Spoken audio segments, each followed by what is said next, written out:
Speaker, thank you very much.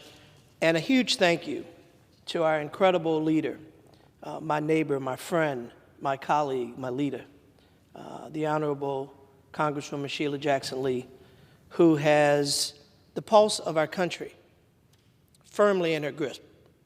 I've watched this woman go from country to country, fighting for justice and what's right and what's pure. And we can't thank her enough. In recognition of the great work that she does, she stands at this rostrum and she talks about the atrocities in our country while she continues to fight for atrocities in other countries. Ma'am, I applaud you. I thank you for your incredible leadership. It's a pleasure to serve with you, and America's a better place because of you. For decades, the CBC has fought for justice, truth, and equality. From within the halls of government that once permitted our ancestors to be enslaved, Congress after Congress, the CBC is at the center of many negotiations and conversations to better lives for the American people. The 117th Congress was an exceptional example of CBC's leadership. The CBC led the fight for the National Infrastructure Investment Act so that instead of bridges to the brink and toxic sludge, Americans will have resilient infrastructure and clean, safe, reliable drinking water. Today, the CBC leads the fight to reduce child poverty. Through policies like the expanded child tax credit and SNAP, we know that instead of setting kids up to struggle, we're setting them up to succeed. Through policies like the bipartisan Safer Communities Act, we can improve public safety and help prevent terrible, hate-driven crimes like we saw in Buffalo, Uvalde, or any city USA. It seems to happen far, far too often. In Louisiana, because of the actions of the CBC and great leaders in this body, we've been able to have kids not have to sit outside of a McDonald's to use the internet.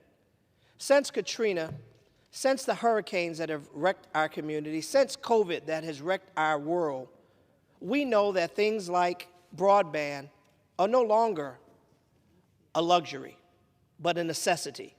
Yet in many impoverished communities in my district, people would not have access. Many rural areas would not have access to the internet for telehealth, for education, for business purposes, for everyday life, for shopping. These things would not exist.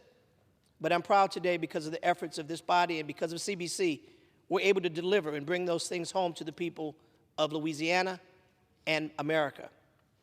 We know that the infrastructure bill that is now signed into law, Louisiana is seeing dollars flowing that they've never seen before.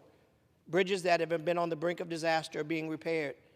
The opportunity for us to have transportation between New Orleans, Baton Rouge, Lake Charles, and beyond is now a reality. The ability to invest money in areas in my state that have been plagued with chemical poisoning, have been plagued with disease because of the placement of these facilities that have historically settled themselves in communities of black and brown. No longer will our communities be the path of least resistance. No longer will people have to literally die for their jobs. See, we can have coexistence, but coexistence begins with everyone recognizing that the single most important commodity that anyone has is its people. And making sure that we have safe environments, clean environments where our children can be educated, where families can live, where families can earn a good living and enjoy clean air. That's what we fight for at the CBC every day. And Louisiana will be the beneficiaries of such efforts. We will continue to fight to make sure that this caucus and this body understands and no longer looks away and say business as usual. No longer can we afford to watch children go without.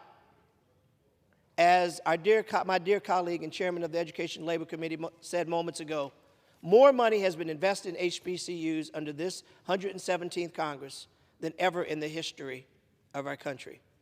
More money has been put in infrastructure since the very creation of the interstate system under this Congress.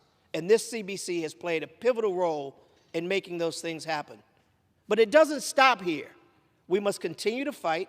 We must continue to go out and make sure that we tell our story, that we're here and we're working, and we will not let anyone turn the clock back on the efforts that we have fought so valiantly for. I'm so proud to serve with giants in this CBC, people that have worked tirelessly for decades to make a difference in our community. There's a lot of work yet to be done. With the leadership of Chair Beatty, Whip Clyburn, and many others, the CBC will continue to secure major wins for the American people because they deserve it. We will continue to fight. Failure is not an option. I yield back.